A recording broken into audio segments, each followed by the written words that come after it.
لله الحمد لله نحمده ونستعينه ونستغفره ونعوذ بالله من شرور أنفسنا ومن سيئات أعمالنا من يهده الله فلا مضل له ومن يضلله فلا هادي له ونشهد أن لا إله إلا الله وحده لا شريك له ونشهد أن محمدًا عبده ورسوله اما بعد فاعوذ باللہ من الشیطان الرجیم بسم اللہ الرحمن الرحیم ان الدین عند اللہ الاسلام ومن یبتغی غیر الاسلام دینا فلن یقبل منہ۔ محترم ناظرین و سامعین، بزرگوں، بھائیوں اور بہنوں، السلام علیکم ورحمۃ اللہ وبرکاتہ۔ دین اسلام کے عنوان سے ہم چند باتیں آپ کی خدمت میں پیش کر رہے ہیں، جس کے سلسلے میں سب سے پہلی گفتگو اس پر ہے کہ اصل دین اسلام ہے۔ یہی ہماری آج کی گفتگو کا عنوان ہے کہ اصل دین اسلام ہے۔ پہلی بات جو ہم عرض کریں گے وہ لفظ دین کے تعلق سے ہے۔ دین اور مذہب یہ دو لفظ ہیں۔ مذہب دراصل دین کے ہم معنی نہیں ہیں۔ دین جس کا ترجمہ انگریزی میں ریلیجن اور ہندی میں دھرم کے نام سے کیا جاتا ہے، صرف اتنا ہے کہ پوجا پاٹ یا عبادت اور بندگی کس کی جائے اور کیسے کی جائے، اس کے سلسلے میں جو ہدایات ہوتی ہیں ان کو مذہب یا ریلیجن یا دھرم کہا جاتا ہے۔ لیکن دین کا مطلب یہ ہے کہ پوری زندگی کے معاملات سے جس چیز کا تعلق ہو اور جس کے بارے میں ہدایات ہوں وہ دین ہے۔ تو اسلام صرف مذہب نہیں ہے بلکہ وہ دین ہے، یعنی پیدائش سے لے کر موت تک جتنے بھی معاملات ہیں جن کی انسان کو ضرورت پڑتی ہے، چاہے ان کا تعلق دنیا کے ساتھ ہو، چاہے ان کا تعلق آخرت کے ساتھ ہو، چاہے وہ انفرادی معاملات ہوں اور چاہے اجتماعی معاملات ہوں، ان سب سے بحث کرتا ہے، ان سب کے بارے میں ہدایات دیتا ہے، ان سب کے بارے میں روشنی دکھاتا ہے۔ اس لیے اسلام صرف مذہب نہیں ہے بلکہ دین ہے۔ اس لیے قرآن مجید میں اسلام کو دین کہا گیا ہے۔ ان الدین عند اللہ الاسلام، دین تو اللہ کے نزدیک اسلام ہے۔ تو چونکہ یہ دین ہے اور پوری زندگی کے معاملات سے بحث کرتا ہے، اس لیے یہ ایک مکمل ضابطہ ہے، یہ پوری زندگی کا ایک دستور ہے، اس واسطے اس کو دین کہا جاتا ہے۔ اب ہم یہ عرض کریں گے کہ اصل دین جہاں سے انسان کی زندگی کا آغاز ہوا ہے وہ کوئی اور نہیں ہے بلکہ اسلام ہے۔ اسلام اتنا ہی پرانا ہے جتنا پرانا خود انسان ہے۔ جب حضرت آدم علیہ السلام دنیا میں تشریف لائے تو اللہ تبارک و تعالیٰ نے ان کو اندھیرے میں نہیں بھیجا تھا بلکہ علم کی روشنی کے ساتھ بھیجا اور ان کو دین کے ساتھ مزین کر کے بھیجا۔ حضرت آدم پہلے انسان بھی تھے اور سب سے پہلے اللہ کے پیغمبر بھی تھے۔ آپ نے اپنے پیغمبر اور سب سے پہلے انسان کو جو تعلیم دی وہ تعلیم دین اسلام کی تھی۔ چونکہ اسلام اللہ کی وحدانیت بتاتا ہے، حضرت آدم علیہ السلام کی تعلیم اللہ کی وحدانیت کی تعلیم تھی۔ اسلام یہ بتاتا ہے کہ اللہ کی توحید اور وحدانیت کا راستہ سیکھنے اور سکھانے کے لیے پیغمبر کی ضرورت ہے، اس لیے ان کی تعلیم رسالت کی تھی۔ اسلام یہ تعلیم دیتا ہے کہ انسان صرف اس کی زندگی دنیا تک محدود نہیں ہے بلکہ اسے آخرت کا سفر بھی کرنا ہے، اور وہ بہت لمبا سفر ہے۔ اس لیے اسلام کی تعلیم کا تیسرا جز آخرت ہے، اس پر ایمان لانا ہے۔ تو یہ تینوں چیزیں حضرت آدم علیہ السلام کی تعلیم میں بنیادی حیثیت رکھتی ہیں۔ آپ نے یہی تعلیم جو وہ اللہ کی طرف سے لے کر آئے تھے اپنی اولاد کو دی۔ ان کی اولاد اپنے والد، سب سے پہلے پیغمبر اور سب سے پہلے انسان کے بتلائے ہوئے طریقے پر چلتی رہی۔ ایک زمانہ گزر گیا، دھیرے دھیرے ان کے اندر تبدیلی آنی شروع ہوئی۔ انہوں نے اپنے باپ آدم علیہ السلام کے بتائے ہوئے طریقے میں کچھ اپنی طرف سے ملاوٹ کر لی، کچھ تغیر کر لیا، کچھ اپنے خیالات کو اس میں داخل کر لیا۔ آہستہ آہستہ وہ تعلیم جو حضرت آدم علیہ السلام لائے تھے اور اپنی اولاد کو بتایا تھا، اس کے اندر تبدیلی آ گئی۔ تو اللہ تعالیٰ نے پھر اپنے پیغمبر کو بھیجا، حضرت نوح علیہ السلام آئے۔ انہوں نے آ کر پھر وہی تعلیم دی جو حضرت آدم علیہ السلام کی تعلیم تھی۔ حضرت نوح علیہ السلام کی تعلیم وہی تھی جو پہلے سے چلی آ رہی تھی۔ سلسلہ آگے بڑھتا رہا، انسان ترقی کرتا رہا، پیغمبر آتے رہے، تعلیم دیتے رہے۔ ان سب کی تعلیم بنیادی طور پر وہی تھی جو اسلام کی تعلیم تھی۔ تو ہر پیغمبر حضرت آدم علیہ السلام سے لے کر حضرت عیسیٰ علیہ السلام تک اسلام کی دعوت اور اسلام کی تعلیم دیتے چلے آئے۔ شریعت مختلف رہی، کچھ شریعت کے احکام میں کچھ تھوڑا جزوی طور پر کچھ فرق رہا، لیکن بنیادی تعلیم جو اسلام کی تھی وہ ایک ہی رہی۔ اور پھر جب انسان ترقی کرتے کرتے اس درجے پر پہنچ گیا کہ اب پوری دنیا کے لیے اور پورے عالم انسانیت کے لیے ایک آخری پیغمبر عالم مبعوث کر دیے جائیں، تو اللہ تبارک و تعالیٰ نے حضرت محمد رسول اللہ صلی اللہ علیہ وسلم کو اپنا آخری رسول بنا کر مقرر فرمایا۔ آپ کے اوپر دین اسلام کی تعلیم مکمل ہو گئی اور اس کے اندر کسی کمی، کسی زیادتی کی کوئی ضرورت نہ رہی۔ تو وہ سلسلہ جو حضرت آدم سے شروع ہوا تھا، آگے بڑھتے بڑھتے بڑھتے حضرت محمد رسول اللہ صلی اللہ علیہ وسلم پر مکمل ہو گیا۔ اس لیے ہر اس شخص کے لیے جو حضرت محمد رسول اللہ صلی اللہ علیہ وسلم کو اللہ کا سچا نبی اور رسول مانتا ہے، لازم ہے کہ آپ سے پہلے تمام پیغمبروں پر ایمان لائے۔ لا نفرق بین احد من رسلی، تمام پیغمبروں کو مانے۔ اگر کسی ایک پیغمبر کا بھی انکار کرتا ہے تو وہ سارے پیغمبروں کا انکار ہے۔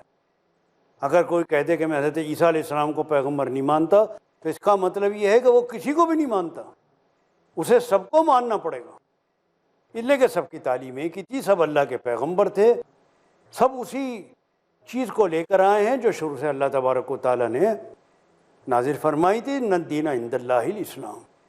تو یہ بات اچھی طرح نگاہوں کے اندر رہنی چاہیے کہ اسلام اصل دین ہے، اور یہ جو اور مذاہب پیدا ہوئے ہیں وہ بگڑی ہوئی شکل ہے۔ اس بگڑی ہوئی شکل نے مختلف مذاہب کی شکل اختیار کر لی، مثلا یہودیت، عیسائیت۔ یہ اللہ تعالیٰ کے یہاں نہ یہودی تھے نہ یہ عیسائی تھے، سب مسلم تھے۔ سب کا نام اللہ نے مسلم رکھا ہے۔ فرمایا کہ ابراہیم نہ یہودی تھے نہ عیسائی تھے، بلکہ وہ تو مسلم تھے۔ اور حضرت ابراہیم علیہ السلام کو سب مانتے ہیں۔ اور حضرت ابراہیم علیہ السلام کے بارے میں قرآن کہتا ہے کہ نہ وہ یہودی تھے نہ نصرانی تھے، بلکہ کانا حنیفاً مسلمہ، وہ تو سب کچھ چھوڑ کے ایک مسلم تھے، اس لیے کہ اصل دین تو اللہ کے اسلام ہے۔ حضرت ابراہیم کا دین بھی اسلام تھا۔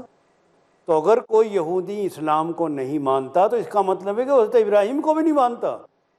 اگر کوئی عیسائی اسلام کو نہیں مانتا تو اس کا مطلب یہ ہے کہ حضرت ابراہیم کے پر بھی ایمان نہیں لاتا۔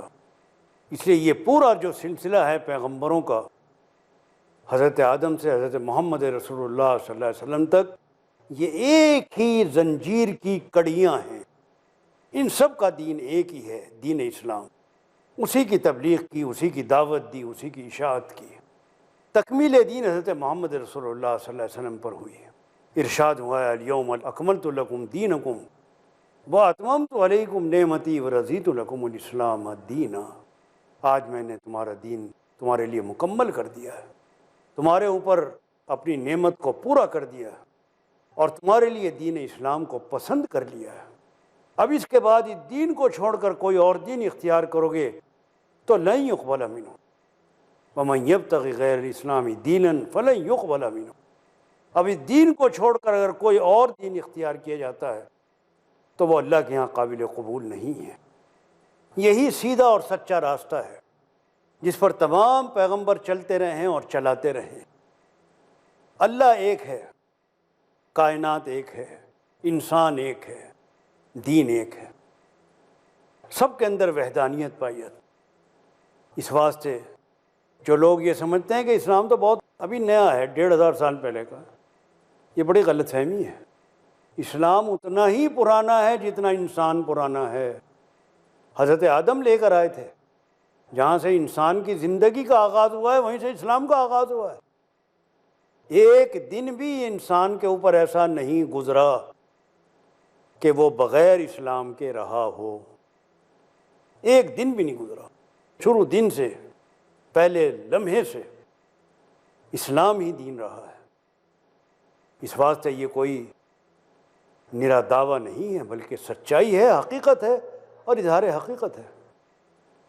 پھر جو تمام دنیا کی قوموں کو کسی ایک چیز پر جمع کرنے کی صلاحیت رکھتا ہے کہ ساری قومیں، سارے ملک جو الگ الگ اپنی خصوصیات بھی رکھتے ہیں، الگ الگ اپنی زبانیں بھی رکھتے ہیں، الگ الگ ان کی تہذیبیں بھی ہیں، ان کے الگ الگ تمدن، تہذیب، زبان اور خصوصیات کو باقی رکھتے ہوئے پھر اس کثرت میں جو وحدت کی شان پیدا کرتا ہے وہ صرف اسلام ہے، جس کا عملی نمونہ آپ حج کے دوران دیکھ سکتے ہیں۔ حج میں مختلف زبانیں بولنے والے، مختلف ملکوں کے لوگ، ان کا کھانا پینا الگ، رہنا سہنا الگ، لیکن ایک چیز پر وہ سب آ کر جمع ہو جاتے ہیں۔ ان کو سب کو ایک جگہ جوڑنے والی چیز، ایک جگہ جمع کرنے والی چیز، ان کی خصوصیات کو باقی رکھتے ہوئے ایک ہی چیز ہے اور وہ اسلام۔ تو ہم اس پر مزید گفتگو حضرت ابراہیم کو سامنے رکھ کے انشاءاللہ ضرور کریں گے، لیکن ذرا تھوڑے سے وقفہ ہوگا اور اس کے لیے ہم اجازت چاہیں گے آپ سے۔ آپ انتظار فرمائیں۔ السلام علیکم ورحمۃ اللہ وبرکاتہ۔ محترم ناظرین، ایک مختصر سے وقفے کے بعد ہم پھر آپ کی خدمت میں حاضر ہوئے ہیں۔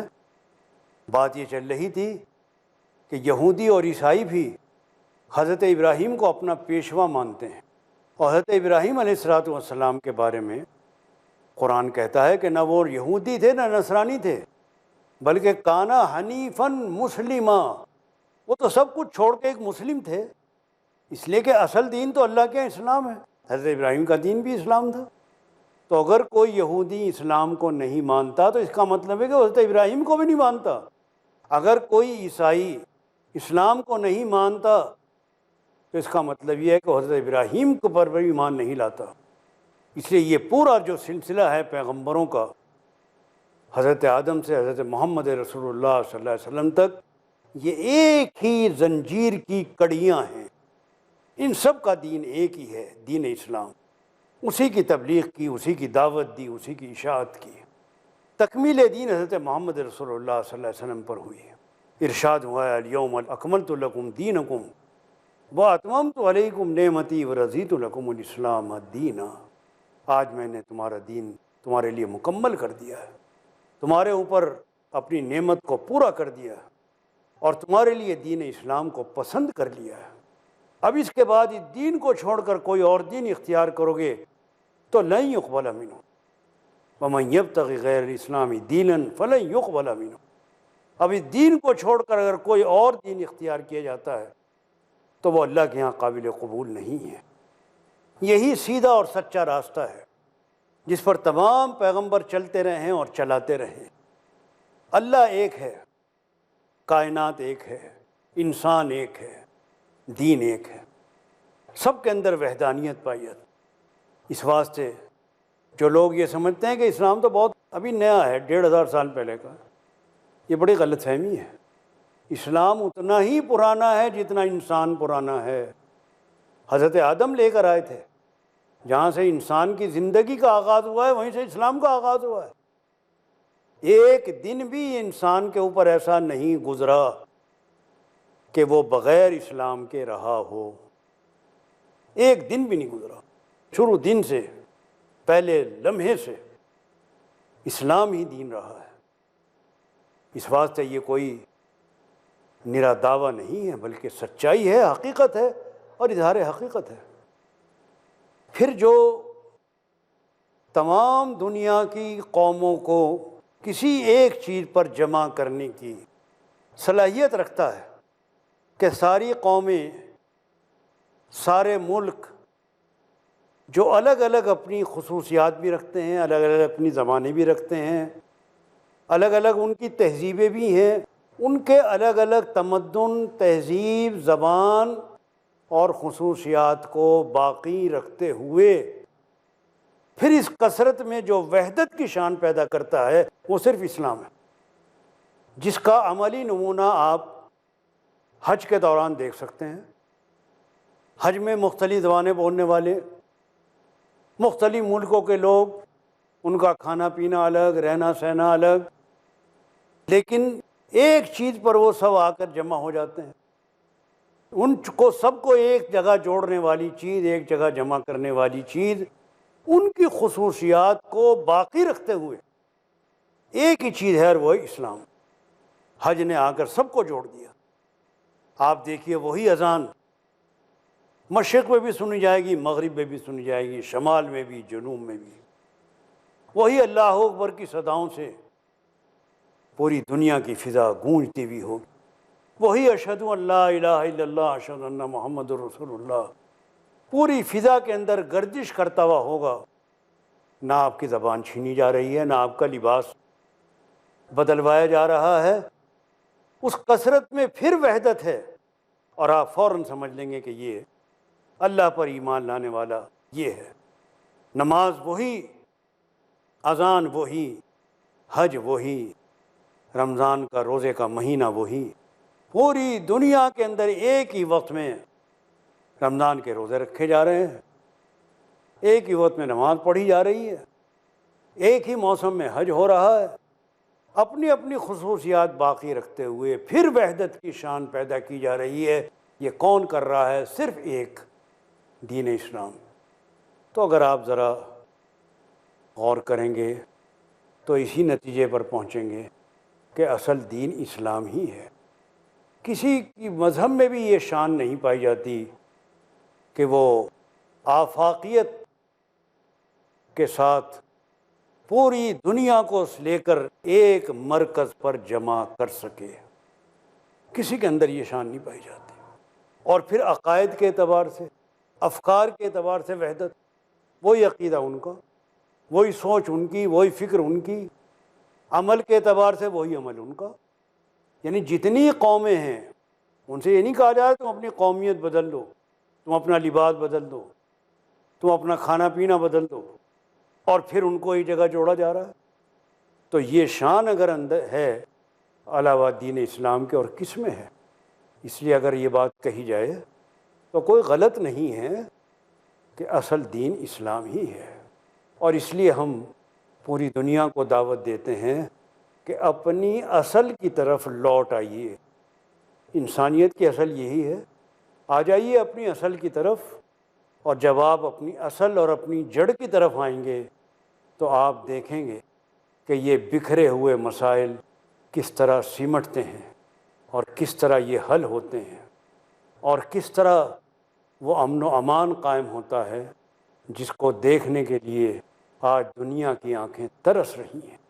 شاید آج دنیا کے لیے اس سے بڑا مسئلہ کوئی نہیں ہے، اور وہ ہے امن چین کا مسئلہ۔ پوری دنیا اضطراب میں مبتلا ہے۔ اس اضطراب اور پریشانی کو دور کرنے کے لیے طرح طرح سے علاج سوچے جا رہے ہیں، طرح طرح کی تدبیریں کی جا رہی ہیں، لیکن جو اصل حل ہے اس کی طرف آنے کی ضرورت ہے۔ جب آپ اس اصل حل تک پہنچ جائیں گے تو آپ دیکھیں گے کہ جس طرح دوائے شافی سے بیماری دور ہو جاتی ہے، اسی طرح یہ امن و چین والا معاملہ اسی سے ختم ہوگا۔ یہ پریشانی اسی سے دور ہوگی اور انسان چین کا سانس لے سکے گا۔ بڑی بات یہ ہے کہ چونکہ یہ دین فطرت ہے، فطرت اللہ التی فطر الناس علیہ، فطرت اس کو قبول کرتی ہے۔ تو جو چیز فطرت کی پکار ہوتی ہے، فطرت اس کو قبول کرتی ہے، وہ فطری چیز ہوتی ہے، وہ زیادہ مؤثر ہوتی ہے غیر فطری کے بجائے۔ غیر فطری سے وہ بات نہیں بن پاتی جو فطری چیز سے بنتی ہے۔ یہ دعویٰ ہمارا نرا دعویٰ نہیں ہے کہ اسلام دین فطرت ہے۔ جو بھی فطرت ہماری مطالبہ کرتی ہے، جب آپ اس مطالبے کا جواب مانگیں گے تو آپ کو اسلام کے سامنے ملے گا۔ پوچھ لیجئے فطرت سے۔ فطرت کہتی ہے پاک صاف رہو، اسلام کہتا ہے پاک صاف رہو۔ فطرت کہتی ہے کہ لوگوں کے ساتھ ہمدردی کرو، اسلام کہتا ہے ہمدردی کرو۔ فطرت کہتی ہے کہ امن چین کے ساتھ رہو، اسلام سب سے زیادہ امن کا اور چین کا داعی ہے۔ سب سے زیادہ علمبردار چین و امن کا ہے تو اسلام ہے۔ تو ہر سوال آپ فطرت سے کریے اور اس کا جواب مانگیے تو آپ کو اسلام جواب دے گا، اور آپ دیکھیں گے کہ وہ جواب بالکل صحیح ہوگا۔ اسلام نے دین اور دنیا دونوں کو جمع کیا ہے۔ وہ ترک دنیا نہیں سکھاتا کہ دنیا چھوڑ کے ایک طرف ہو جاؤ۔ یہ فطرت کی بات ہے کہ انسان جب دنیا میں آیا ہے، دنیا میں رہتا ہے، دنیا کو برتتا ہے، تو اس کو چھوڑ دینا فطرت کے خلاف ہے۔ اسلام کہتا ہے کہ دنیا تمہارے لیے ہے، دنیا کو تم برتو، تمہارے لیے بنائی گئی ہے، استعمال کرو۔ تو آپ کسی پہلو سے بھی غور کر کے دیکھ لیجئے، آپ کو ہر سوال کا جواب اسلام کے راستے سے مل جائے گا کہ جو فطرت چاہ رہی ہے وہ اسلام چاہ رہا ہے۔ اس واسطے ہم پوری درد مندی کے ساتھ، پورے اخلاص کے ساتھ، بغیر کسی تحفظ کے دنیا کو آواز دیتے ہیں کہ آئیے ہمارے ساتھ مل کر دنیا کے مسائل کو حل کیجیے۔ آپ کے سامنے واحد حل اسلام ہے اور اصل دین اسلام ہی ہے۔ ان الدین عند اللہ اسلام وآخر دعوانا ان الحمد للہ رب العالمین۔